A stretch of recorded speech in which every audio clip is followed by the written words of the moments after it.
Assalamualaikum warahmatullahi wabarakatuh. Apa kabar Ananda Soli-Soliha, siswa-siswi kelas 3 SDIT Harum Jakarta Utara? Bertemu lagi dalam pembelajaran tematik pada tema 4, subtema 4 tentang peranku sebagai warga negara. Sebelum kita mulai pembelajaran kali ini, agar tidak terputus dari rahmat Allah, marilah kita mengucapkan basmalah. Bismillahirrahmanirrahim.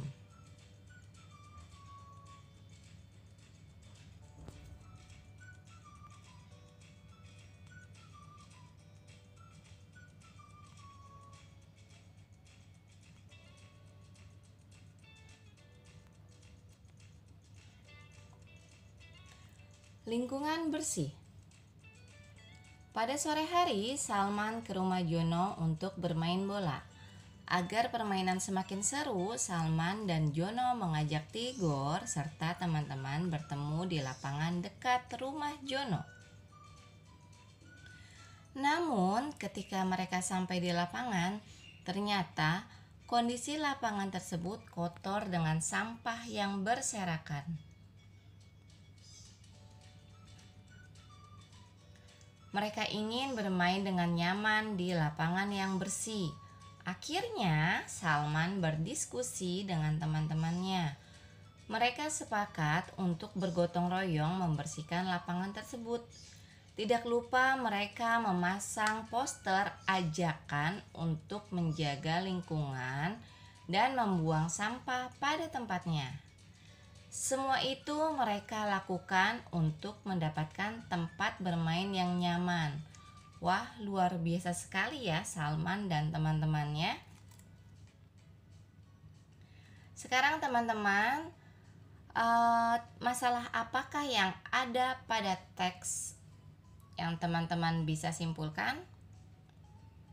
Adakah masalah pada teks tersebut? Ya, benar sekali. Masalah yang terdapat pada teks tersebut adalah kondisi lapangan bermainnya kotor dengan sampah yang berserakan. Lalu, adakah kalimat penyelesaian pada teks tersebut? Di manakah kalimat yang menunjukkan penyelesaian pada masalah tersebut? Tepat sekali.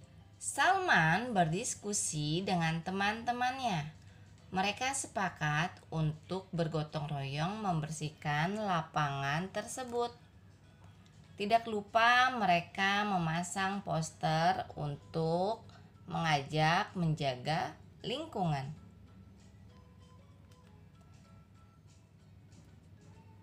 Teman-teman sudah paham ya masalah yang ada pada teks tersebut dan penyelesaian masalah tersebut.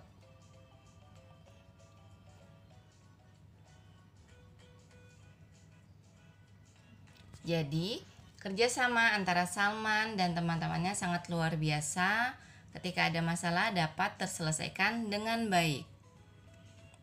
Nah, di sana ada kewajiban. Apa itu kewajiban? Kita mengulang kembali.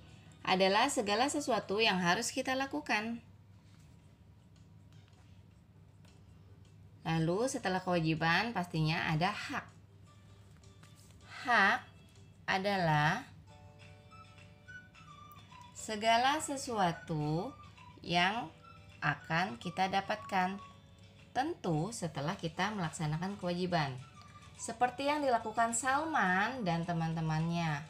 Mereka menjaga lingkungan. Menjaga lingkungan adalah sebuah kewajiban. Setelah mereka melaksanakan kewajibannya, maka mereka berhak untuk mendapatkan haknya, yaitu mendapatkan lingkungan yang bersih dan nyaman. Kewajiban mereka adalah menjaga lingkungan agar tetap bersih. Seperti itu ya, teman-teman. Nah, sebagai warga negara, hal terkecil yang dapat kita lakukan adalah kewajiban yang harus kita lakukan yaitu menjaga kebersihan lingkungan. Setelah kewajiban kita lakukan, maka hak yang kita dapat adalah mendapat lingkungan yang sehat. Menjaga kebersihan lingkungan tentu bukan sekedar kewajiban kita sebagai warga negara. Sudah dicontohkan oleh Rasulullah, karena dalam agama Islam kebersihan adalah sebagian dari iman. Tentu kita sebagai seorang muslim harus menjaga kebersihan. Yang kedua adalah saling menghormati. Kewajiban kita saling menghormati, maka kita akan mendapatkan hak, yaitu mendapatkan kasih sayang dan penghormatan juga dari orang lain. Yang ketiga adalah bersikap sopan dan santun. Bersikap sopan dan santun, seperti yang diajarkan oleh Rasulullah pada setiap muslim yang beriman kepada Allah dan Rasulnya, maka berkatalah baik atau diam. Nah, begitulah kita menjaga sikap dan lisan kita. Setelah kita melaksanakan kewajiban kita untuk bersikap sopan dan santun, hak yang kita dapat adalah mendapatkan kenyamanan dan ketenangan. Begitu ya teman-teman. Lalu kewajiban kita sebagai warga negara adalah hidup rukun. Tentu hak yang kita dapat adalah mendapatkan persatuan dan kesatuan.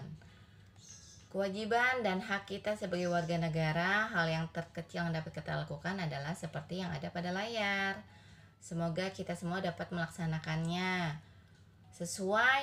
tentu sesuai dengan apa yang dicontohkan oleh Rasulullah, menjaga kebersihan, menghormati orang lain, berkata baik atau diam. Begitulah Rasulullah mengajarkan kita untuk hidup rukun dan berdampingan, saling menghormati antar warga negara lainnya atau dengan masyarakat lainnya. Semoga teman-teman paham ya. Berikut ada lanjutan video tentang membuat surat. Teman-teman tolong diperhatikan, silakan dibuka halaman 151 dan 153. Oke. Assalamualaikum warahmatullahi wabarakatuh. Hai Ananda Soli dan Saliha. Hari ini bertemu lagi dengan Ibu Ade pada pembelajaran tema 4, subtema 4. Hari ini kita akan mengenal tentang surat. Apa itu surat? Mari kita ikuti bersama. Surat adalah salah satu alat atau sarana komunikasi. Terlebih dahulu sebelum teknologi secanggih sekarang, surat begitu banyak digunakan dalam berkomunikasi dengan saudara atau handai taulan yang tinggalnya berbeda lokasi dengan kita, entah itu berbeda kota ataupun berbeda pulau. Misalnya kita tinggal di Jakarta, saudara handai taulan ataupun sahabat kita tinggalnya di Bandung, Yogyakarta, Surabaya, Palembang atau di Manado. Surat biasa digunakan walaupun butuh beberapa waktu agar surat tersebut sampai kepada saudara kita. Agar surat sampai kepada tempat tujuan, maka dibutuhkan yaitu namanya adalah perangko. Semakin jauh tujuan yang kita tuju, maka perangko yang dibutuhkan pun harganya semakin mahal. Namun perangko adalah barang atau bagian dari surat yang harganya tuh cukup terjangkau, yang bisa dijangkau atau bisa dibeli oleh kalangan masyarakat pada umumnya. Surat dibagi menjadi dua jenis. Yang pertama adalah surat pribadi, yang kedua adalah surat resmi. Surat pribadi biasanya tidak memakai kop surat, dan dalam menggunakan bahasanya pun menggunakan bahasa tidak baku atau bahasa keseharian. Lain dengan surat resmi biasanya menggunakan bahasa baku atau bahasa Indonesia yang baik dan benar menurut ejaannya. Dan surat resmi biasanya menggunakan kop surat, yaitu seperti contoh adalah seperti ini. Ini adalah contoh surat resmi dari sekolah menggunakan kop surat. Kita akan masuk pada bagian ciri-ciri surat pribadi. Apa saja ciri-ciri surat pribadi? Yang pertama adalah, ya benar sekali, bahasa yang digunakan adalah bahasa yang tidak baku atau bahasa keseharian kita, karena surat tersebut ditujukan kepada orang terdekat kita. Yang kedua adalah dapat menggunakan kertas yang bebas. Maksudnya kalian bisa menggunakan kertas HVS seperti ini, atau kertas dari buku tulis kalian, bisa kita manfaatkan ya. Ataupun surat menggunakan kertas surat yang ada pada toko-toko buku dengan gambar yang lebih variatif.